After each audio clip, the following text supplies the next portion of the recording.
তো গাইস, আমি অনেক গেমার তোমাদের মাঝে কাস্টম বানাই নিয়ে চলে আসলাম। তো দেখো আমি কেমন কেমন কাস্টম বানাই, তাহলে তোমরা ওগুলো আনলিমিটেড ইউজ করতে পারবা। দেখো,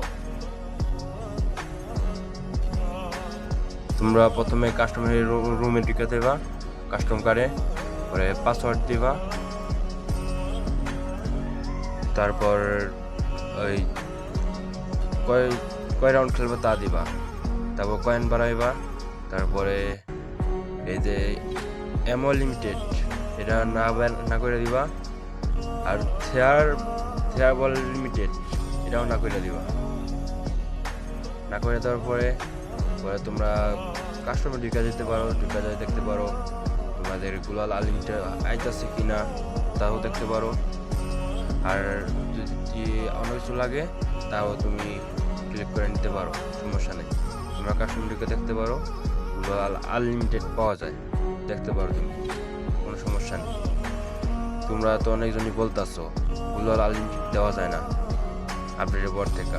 আপডেটের পরে সেটিংগুলো চেঞ্জ হয়েছে, বুঝতে পারছো?